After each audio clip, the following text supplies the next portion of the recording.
Joining me now, the one and only, my great, great friend, the National Committee man from the People's Republic of Maryland, the one and only Dave Bossie. Dave, great to have you with us, man. Well, good to be with you this morning. Thanks for having me back as usual. You're going to have to come up with a name very similar for your Commonwealth of Virginia friends because they're moving so far left so fast. They make Governor Moore look good. Spanberger's gonna really outdo herself here, I think, in the next 4 years.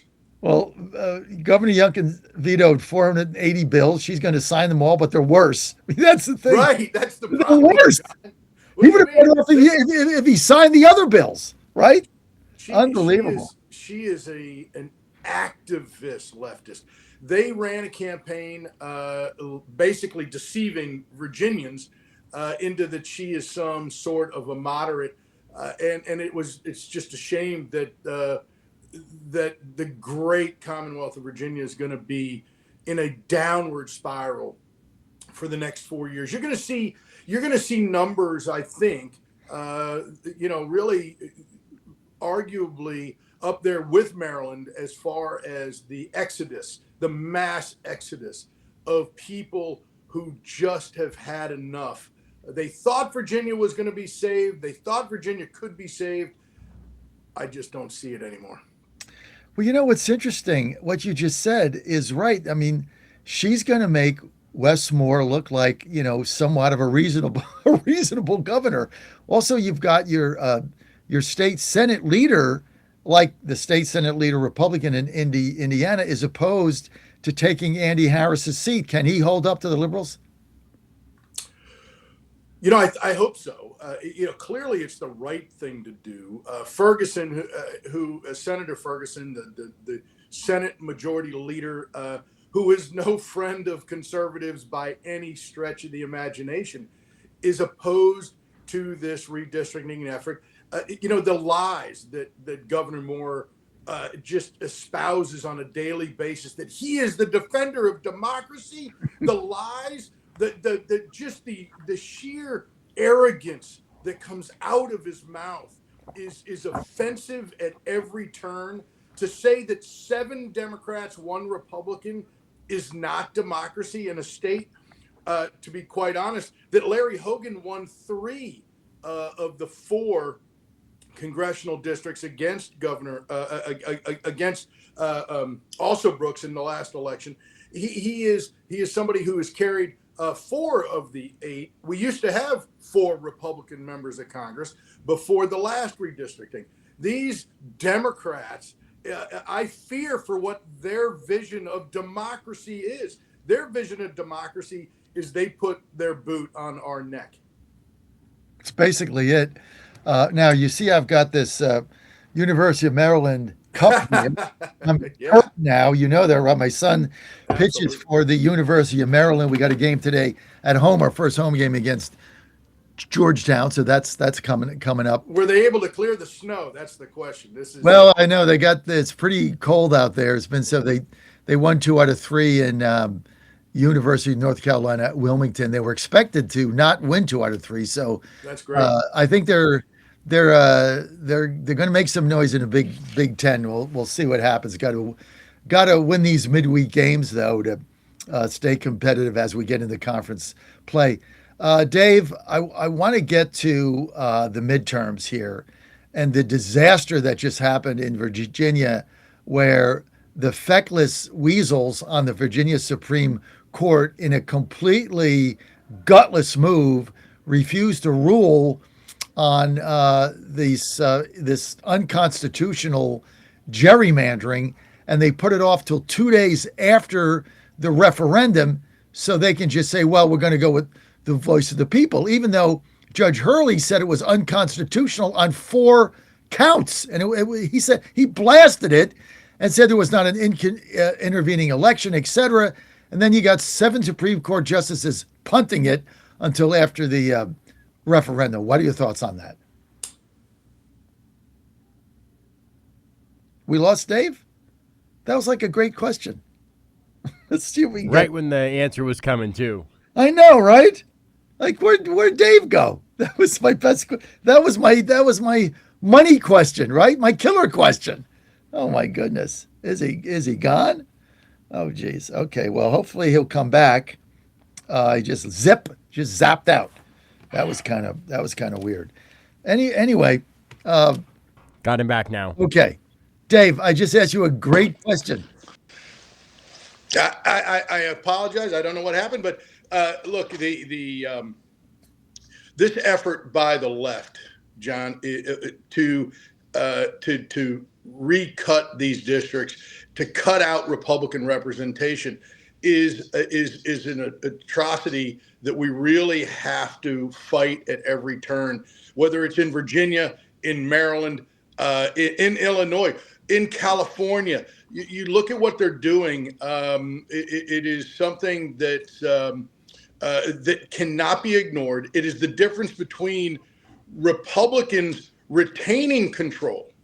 of um, retaining control of the House of Representatives and possibly losing it. Look, Mike Johnson, who's done an amazing job with a 1 or 2 vote majority, is, it's really remarkable what he's been able to accomplish in the first year here of this new Congress. But if we don't hold on to these seats and fight for every single one of them, that's why I can tell you right now, I'm fighting for Andy Harris's seat. Obviously, Andy Harris is the chairman of the Freedom Caucus. Andy Harris is a leader in the conservative movement on the Hill, an incredible supporter of President Trump and the America First agenda.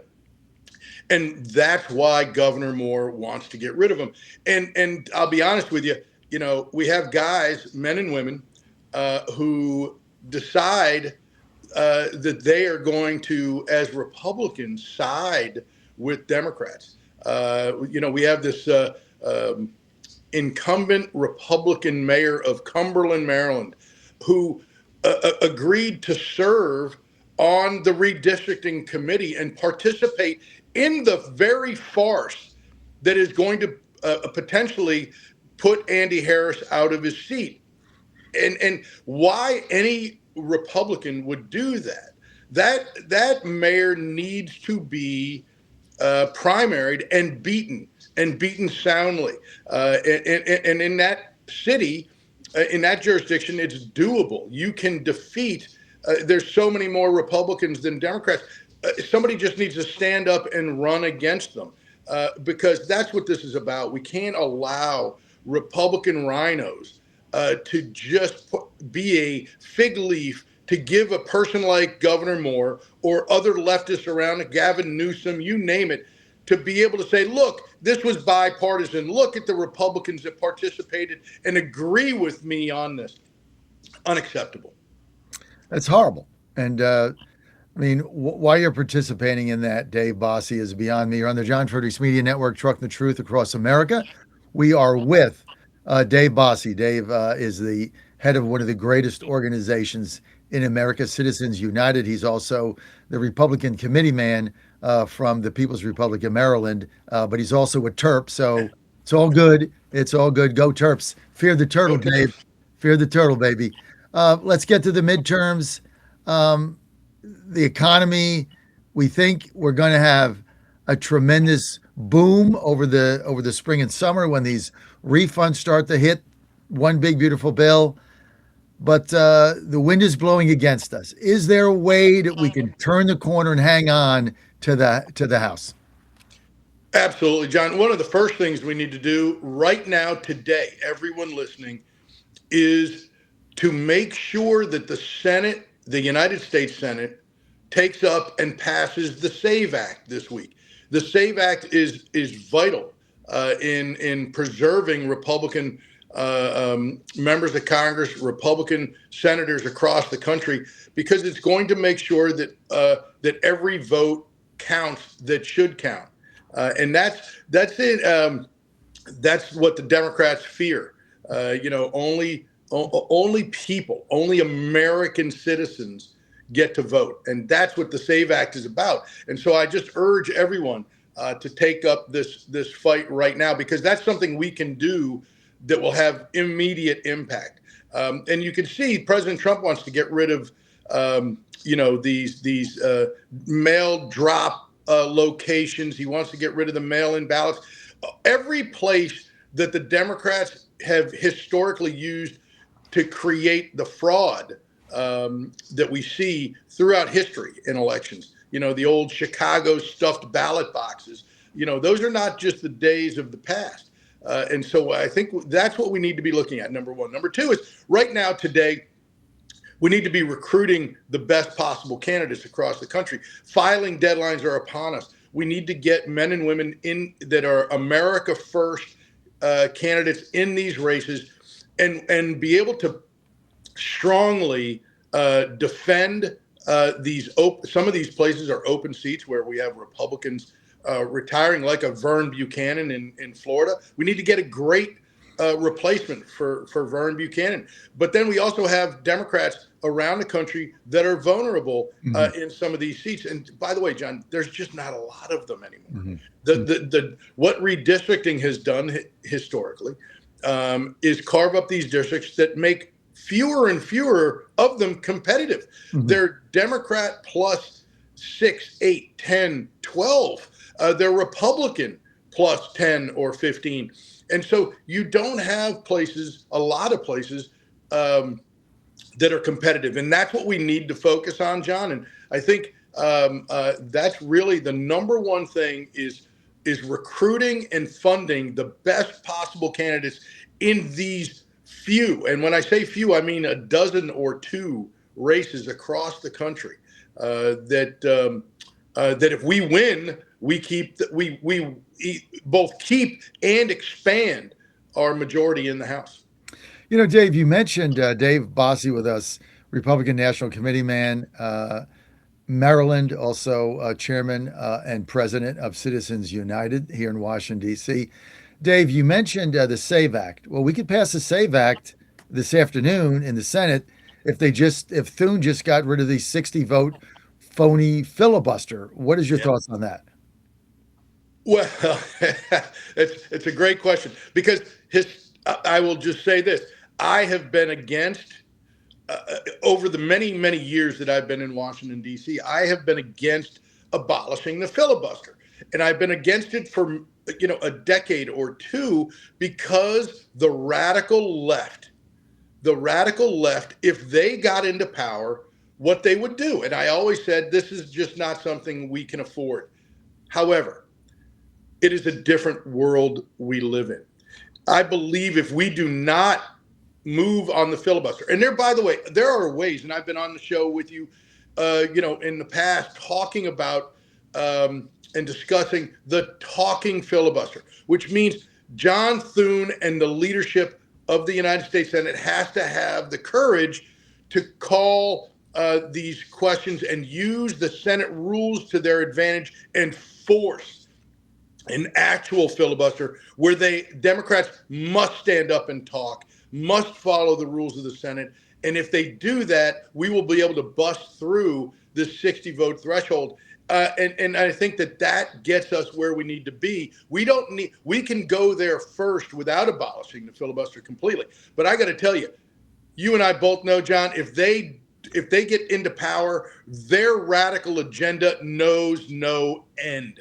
And we must save America today while we have the chance, because literally the future, our children's, our grandchildren's, future generations are at stake. This is not hyperbole. This is not, I'm not somebody who just, screams fire in a crowded theater. This is where the fight is going to be won or lost for America's future. This is pretty riveting because I asked the question knowing that you have been a defender of the 60-vote cloture rule for some time, but I think your assessment is spot on. It's also courageous to change your position because times have changed. That's right. We both know, Dave, that if somehow the Republicans got control of that Senate, that filibuster would go in 90 minutes. It wouldn't be an hour and a half. That thing would be gone because people forget, they almost did it the last time. That's right. The only thing that stopped it was Manchin and Kirsten Sinema. They're both gone. Fetterman voted for it. That's right. And Fetterman has said that he's going to take that same position. So I'm not encouraged by any stretch of the imagination. So I think we are in the throes of this battle, and we need to take it seriously. Everybody listening to the show has to take this seriously. Dave, I agree. I don't know what the holdup is, because if they got rid of the filibuster and made it a talking filibuster tomorrow, you would get DHS back open. You would get the SAVE Act passed. You would get voter ID. You would ensure that Republicans win. This is what I don't understand what Thune is doing. I mean, you're basically giving all the power to the Democrats. They're going to take it from you the next minute anyway. You have nothing to lose. But if you get rid of this filibuster now and you pass the SAVE Act and you get voter ID and you get DHS open, you're going to ensure that you win. This is why it's so crazy to me, Dave. Yeah, unfortunately, what we see from the Senate Majority Leader is the same as we saw from Mitch McConnell. Somebody who really is an institutionalist and believes that the importance of upholding the institution and the body and those rules that are, decades, if not centuries old, matter more than where we are in this country. And I do believe that John Thune's getting the message. I do. But I don't know that it's fast enough. And we need to have courage in the United States Senate. And so, John, maybe we can come back on and talk about some of these Senate races around the country that can make the difference. Unfortunately, not for this year, but for future Congresses. We're going to get you back on next week to do that. I'm going to reach out. I know you got to go. Yep. Final thing, Dave Bossie. One thing that Trump can do right now to help us win the midterms. What is it? Oh, it's a great question. Look, the president's doing more in a day than obviously most presidents do in a month or in a year. President Trump is a courageous leader. I think that President Trump, in ensuring the economic vitality of the American people, of the American family, and really the SAVE Act, lowering interest rates when he gets a new Fed chairman, right? I think these continuing to lower gasoline prices and get rid of the inflation that has been an albatross around the American people's throats. It is, I think the economy really trumps everything. If we can get the economy where it needs to be by November, by really, September, October, when early voting starts, another problem in America. We have voting months, not election day anymore. And so we need to get rid of that first and foremost. But if the president's economy and economic policies have taken effect, which they will by the summertime, I just think the American people are going to see what a Trump economy gives them. The difference between 4 years of Joe Biden and the first 2 years of Donald Trump are going to be so different. You're going to go from malaise to energy and prosperity for all. And I think that's really what it comes down to. Dave Bossie, thanks for being with us. President, Chairman, Citizens United, also Republican National Committee man from Maryland. Dave, thanks for being with us. Thank you for your time. Thanks for having me, John. Appreciate it. Okay, we're going to be right back here in the John Fredericks Media Network.